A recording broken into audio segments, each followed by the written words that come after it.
I want us to just kind of bring this to a close. Um, Many times we take a lot of time to describe the situation, but we need to be able to take the step and begin to chart the way forward. We have a huge charge. When Dr. Kirk said, you know what, you guys can't drop the ball.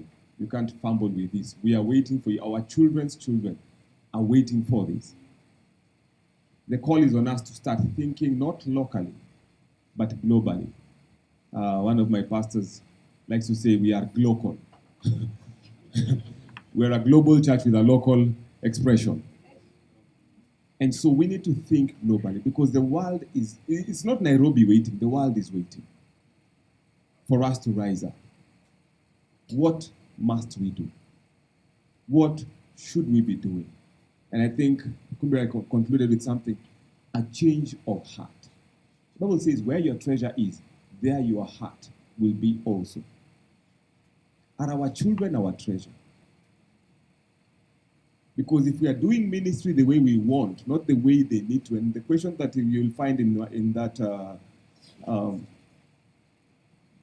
issue paper, I had many other lines to give to it, is will your children attend the church you're building?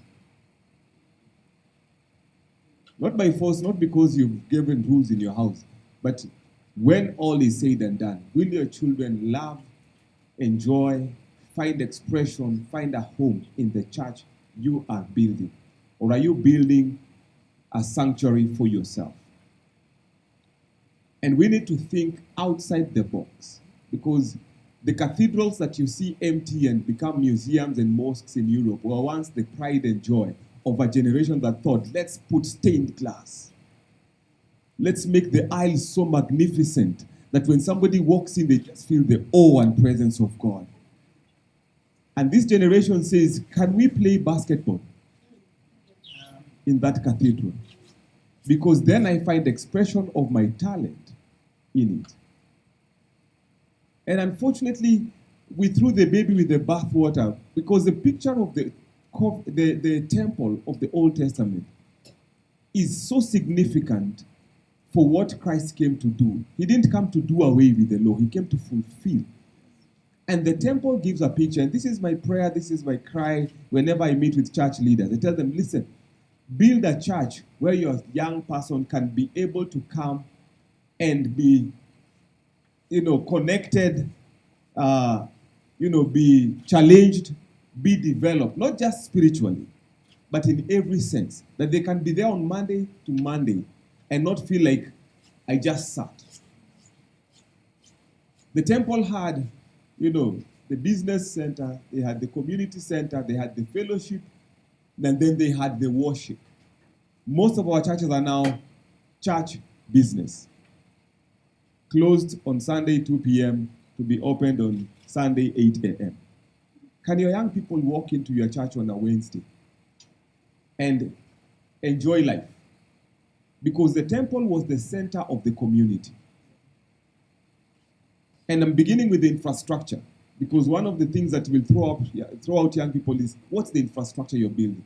If it doesn't work with us, they're looking for creative spaces. Do you even know what a creative space is? A creative space is a room with bean bags, part couch, part bed, where they can sit and dream and come up with an idea that changes the world. Yeah. But we want pews. We want high pulpits and all these things. And this generation is looking and saying, we can't. Look at that video. Look at the mental space, distance between the preacher and this young guy. Who comes to his church? Okay, he was kind of forced to come by his parents. But look at the gap. And so we can be losing our young people right in church, even those who are in church. He said 16% of those she went to school with and are her peers are not coming, or are the only ones coming to church. 16%. Around 2005, a new trend came up in Nairobi where the bars developed also entertainment centers for the children. So they had the merry-go-rounds, they had the swings, and it's a whole carnival with a bar included. And for the first time, Sunday mornings were a time for parents to sit in one corner and drink as their children are safely enjoying merry-go-rounds and swings. And that generation is now parents. And a few others before them, because I think it began in the 90s. Those children never attended church. Judges chapter 2 verse 10, there arose a generation that neither knew God nor what he had done for Israel. And that's one line that scares me every time I think about it, because I'm not talking about other people's children. As I told you, I have a 17, 13, and 9-year-old. Will those children attend what I am building? Will your children attend what you're building? Will we have impact for posterity if we don't think in this way? If we do not put our heart where our treasure is, our children, because all of us are very good at protecting, hiving off our children, guarding our children. In fact, some of our children have never taken public transport, only for them to meet a world that doesn't care at all, because that's the world that we've created outside. And then we have created a cocoon inside here for our own children. This space cannot be safe for long. We have to open the doors and say, we fight for the whole generation or we lose the whole generation. Now, 3 things. Resources. The church in Africa has lived its golden age. We've had resources.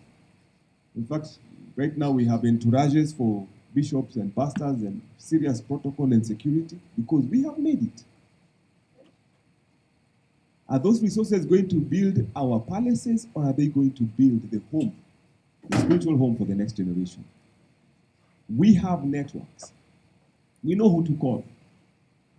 We know which button we can press to change the systems in government. Are we speaking, or are we just making the calls for favors? I want my passport. I want my new driving license. Who do you know? Are we using those networks to be able to create a safe space for our young people? And the third thing, are we equipping the next generation and handing over to them? You will not lose by your son succeeding. Yeah. But unfortunately in the church, you'd rather die and let the children figure it out. We see an interesting trend in the world right now, and I've watched a couple of billionaires say, I'm not bequeathing to my children my wealth. That you've worked so hard, married this wonderful woman, raised these wonderful children, only to tell them, I'm not giving you what's yours, what's mine. I'd rather give it to other people. And you wonder, when did we become that selfish? But the reality is, we feel like probably, and it sounds very noble when it comes to wealth and resources, because you want your children to go and work for themselves. But is it happening for us in the spiritual space? Where we are saying, I met God. He raised me. I became a man of God. You go find God. I'm not handing to you the baton. I'm not giving to you. I'm not going to share with you what God did for me. You figure it out for yourself. Are we doing that? And it may not look as pronounced, but in certain ways, when we do not open those doors, when we do not listen, when we do not create those safe spaces, what we are basically saying to the next generation is, you go figure out which God you will follow. And I always like to ask the question that Joshua put out to the Israelites towards the end of his life. Choose for yourself this day whom you will serve and what it fit for you. But as for me and my house, we will serve the Lord. And I love to ask this question. Was it a statement of absolute faith or absolute irresponsibility?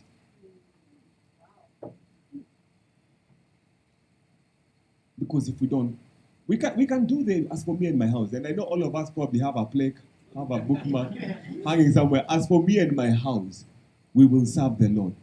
And then this other guy's house, your neighbor's house, those children's house. And so may God help us. And my prayer is that we will be able to, by creating this case for the next generation, awaken us to the reality that what we are losing is not their children. What we are losing is not their generation. What we are losing is not their nation. It's our generation, it's our children, it's our nation. Bishop JB, he was supposed to be here today. I don't know what happened, but I know he's busy. Told us something when we went to see him to just share with him about the case for the next generation. He said this: he who cannot close the door and he who does not close the door will suffer the same consequence. If somebody is too sick to close the door, thieves will break in and steal. But if I'm too lazy to close the door, I'll suffer the same fate. And I'm like, I can't close that door.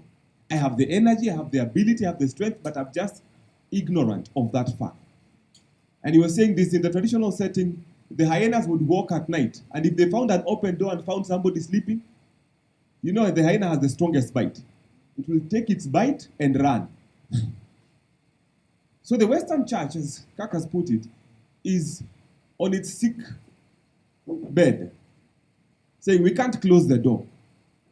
The African church is looking and saying we are strong enough. We don't need to close the door. Both of us will suffer the same fate. And we can see it already.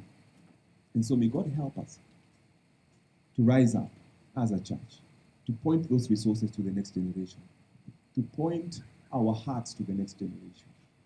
If anything can change from this conversation, it's just for us to wake up and say, let's put out a case for the next generation. God bless you.